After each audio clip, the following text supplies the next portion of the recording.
Iran के रेगिस्तान में एक उच्च दांव कहानी सामने आ रही है जो वैश्विक सुरक्षा को पुनर्परिभाषित कर सकती है। दशकों से ईरान ने अपना परमाणु कार्यक्रम शांतिपूर्ण बताया है, लेकिन नतनज और फोर्डो जैसी गुप्त साइटों ने गहरी संदेह को बढ़ावा दिया है। खुफिया संकेत एक पिछले हथियार परियोजना की ओर इशारा करते हैं। ईरान का दावा है कि अहमद योजना 2003 में समाप्त हो गई, पर कई लोग इस पर संदेह करते हैं। प्रत्येक नया सेंट्रीफ्यूज एवं ग्राम समृद्ध यूरेनियम निगरानी में है। बम की दिशा में संभावित कदम के रूप में अप्रकट साइटों पर यूरेनियम निशानों की व्याख्या से ईरान और विश्व में अविश्वास बढ़ा। ईरान के लिए परमाणु कार्यक्रम राष्ट्रीय गर्व और निरोध के बारे में है। इसके आलोचकों के लिए यह एक मंडरा रही धमकी है। दुनिया सतर्क रखी है। अशांत क्षेत्र में परमाणु राज्य का डर है।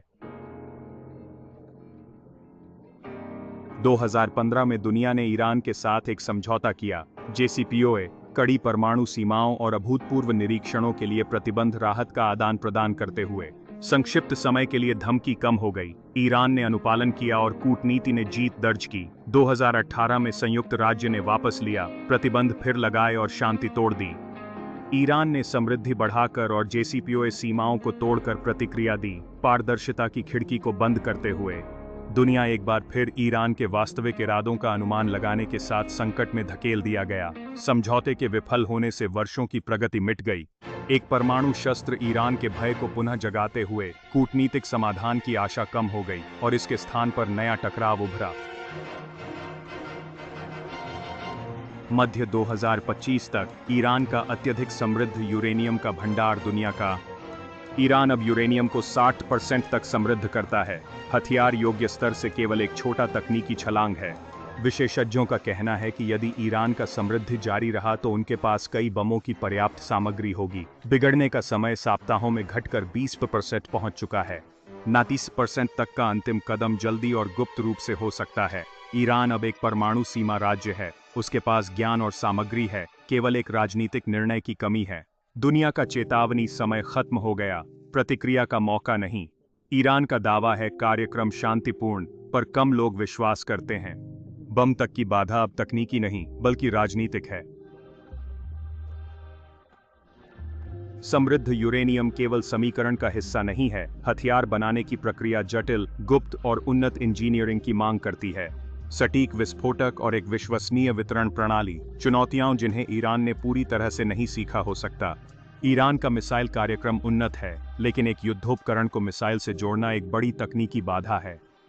कोई सार्वजनिक साक्ष्य नहीं दर्शाता कि ईरान ने हथियारकरण फिर से शुरू किया है और IAEA ने सक्रिय बम निर्माण का पता नहीं लगाया। फिर भी पिछले परियोजनाओं का ज्ञान बना हुआ है और शोध छाया में हो सकता है। ईरान की अस्पष्टता जानबूझकर हो सकती है, एक होने के लाभ का आनंद लेते हुए। लाल रेखा को पार किए बिना एक थ्रेशहोल्ड राज्य। दुनिया अनुमान लगाने पर मजबूर है। क्या ईरान के पास इरादा है या केवल क्षमता? जून 2025 में तनाव फूट पड़ा जब इजरायल और फिर अमेरिका ने फोर्डो सहित ईरानी परमाणु स्थलों पर हमले किए।